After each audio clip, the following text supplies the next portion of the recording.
Assalamualaikum warahmatullahi wabarakatuh. Perkenalkan, nama saya Zalfa Khaila Septia Salma dengan NPM 10070312035. Di sini saya akan mempresentasikan gitu ya konsep penataan perumahan dan permukiman kumuh. Yang ini merupakan tugas besar akhir semester mata kuliah perumahan dan permukiman.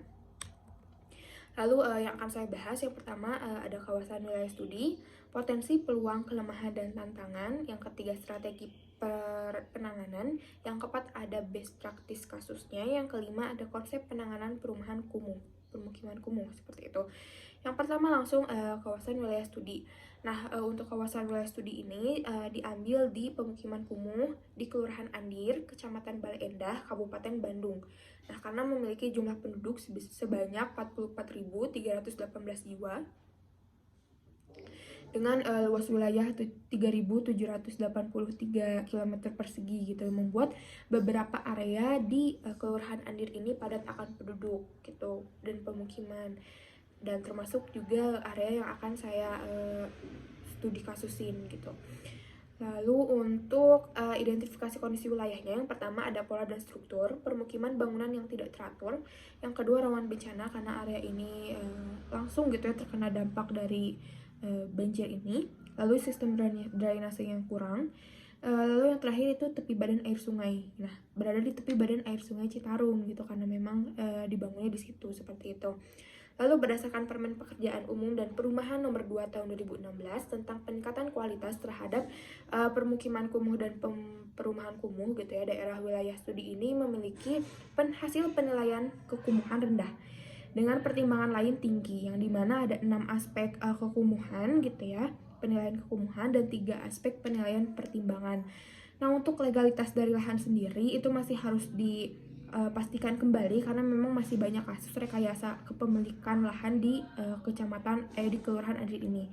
Nah, di samping itu ada 2 kemungkinan untuk skala prioritas penanganan dari kawasan studi ini, termasuk studi ini termasuk ke dalam klasifikasi C1 dan C2. C1 ini untuk kepemilikan lahan yang legal gitu atau pribadi. Nah, untuk C2 ini yang memang tidak legal gitu, tidak mempunyai kepemilikan lahannya seperti itu. Namun keduanya ini masuk ke dalam prioritas yang sama, yaitu prioritas 3. Nah, di sini untuk sistem scoringnya gitu ya, untuk pengklasifikasiannya dari kondisi kekumuhan dan pertimbangan lahannya seperti itu. Lalu yang kedua ini potensi, peluang, kelemahan, dan tantangan. Nah, untuk potensi dan peluang ini yang pertama ada lokasi. Nah, lokasinya itu sangat strategis karena memang berada di perkotaan seperti itu. Lalu untuk ekonominya pun kegiatan perekonomian yang sangat strategis gitu.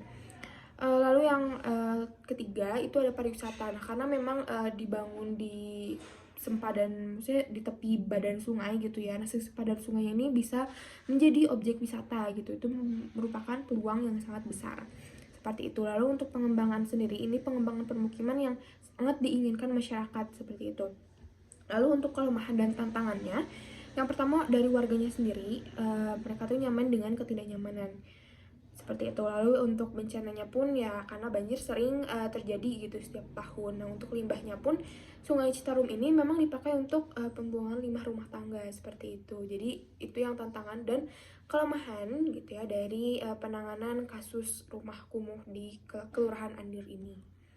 Lalu untuk strategi penanganannya sendiri gitu ya, berdasarkan UU Nomor 1 Tahun 2011 tentang perumahan dan kawasan permukiman, untuk strategi penanganan berdasarkan tingkat kekumuhan yang tadi hasil scoring tadi telah diklasifikasikan gitu ya, konsep penanganan yang diusulkan yaitu pemeliharaan dan perbaikan. Tetapi jika dilihat dari keadaan kawasan yang memang menjadi langganan banjir ini di setiap tahunnya, maka menurut saya dimungkinkan untuk memiliki opsi lain, yaitu dengan pemugaran. Yang mana pemugaran ini dilakukan hanya di beberapa permukiman yang memang sudah tidak layak huni. Nah, dengan dilakukan pembangunan tersebut gitu ya, diharapkan pola serta struktur dan permukiman dari kawasan tersebut lebih baik gitu, dan kekumuhan yang pun akan terkendali. Nah, dengan catatan memang pembangunan permukimannya tuh 2 lantai seperti itu agar memudahkan gitu saat terjadinya banjir. Lalu yang keempat ada best practice kasus. Nah, yang pertama gitu ya, ada strategi terpadu penanganan permukiman bantaran kanal banjir timur di Kota Semarang. Nah, kalau ini strateginya tuh relokasi ke rusun gitu, lalu serta merelokasi PKL atau pasar tradisional juga. Lalu yang kedua ada penanganan permukiman rawan banjir di bantaran sungai, studi kasus permukiman Kuala Jengki di Kelurahan Komoluar dan Karame, Kota Manado. Nah, kalau ini itu pembangunan sempadan sungai karena mereka memang berbatasan langsung dengan sungai permukimannya gitu. Jadi memang mereka harus relokasi seperti itu. Nah, serta penerapan konsep riverfront atau waterfront settlement. Seperti itu. Lalu mereka juga menerapkan sistem land sharing juga agar ruang terbuka hijaunya ada gitu banyak. Seperti itu. Lalu yang ketiga, ini dampak program relokasi wilayah kumuh masyarakat Kampung Pulau ke rumah susun sederhana sewa Jatinegara Barat, Jakarta Timur.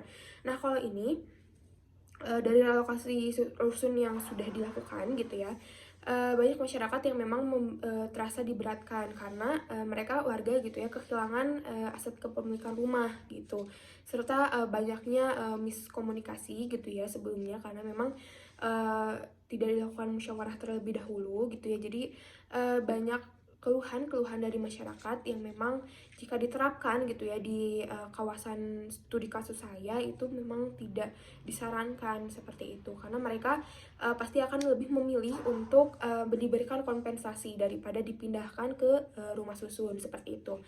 Nah, tetapi dari relokasi wilayah di Jakarta Timur ini ada banyak gitu dampak positif yang telah dirasakan oleh masyarakat seperti itu. Lalu untuk konsep penanganan permukiman kumuh. Nah, jadi kesimpulannya gitu ya, konsep penanganan permukiman kumuh di wilayah studi ini yaitu dengan dua opsi karena dilihat dari keadaan wilayah studi yang terjadi. Nah, untuk konsep pertama yaitu didasarkan pada UU Nomor 1 Tahun 2011 tentang perumahan dan kawasan permukiman untuk strategi penanganan berdasarkan tingkat kekumuhan yang telah diklasifikasikan.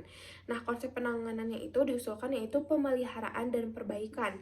Dan konsep kedua ini berdasarkan keadaan wilayah studi yang dimana setiap tahun itu banjir seperti itu. Nah, kedua opsi konsep ini dalam pelaksanaannya nanti digunakan sesuai dengan keadaan bencana banjir gitu. Jika banjir memang sudah teratasi dengan baik, maka opsi pertama menjadi strategi yang direkomendasikan. Tetapi jika memang banjir ini masih berlangsung gitu ya, maka menggunakan opsi kedua seperti itu. Nah, untuk konsep strategi pemeliharaan dan perbaikan ini akan difokuskan pada perbaikan sistem drainase dan pengendalian limbah rumah tangga, serta pemeliharaan permukiman yang sesuai dengan permukiman ideal, sehingga kekumuhan pun akan terkendali.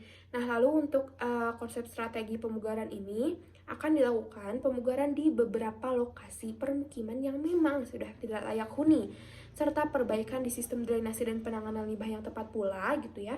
Nah, dengan harapan pola serta struktur dari permukiman dari kawasan tersebut lebih baik dan kenyamanan masyarakat pun serta adanya pencegahan preventif gitu ketika banjir datang karena kan memang dibangunnya 2 lantai gitu. Jadi masyarakat pun bisa melakukan pencegahan gitu. Mungkin terima kasih, itu saja yang dapat saya sampaikan. Mohon maaf apabila banyak sekali kesalahan dan perkataan gitu ya. Wabillahi taufiq wal hidayah. Wassalamualaikum warahmatullahi wabarakatuh.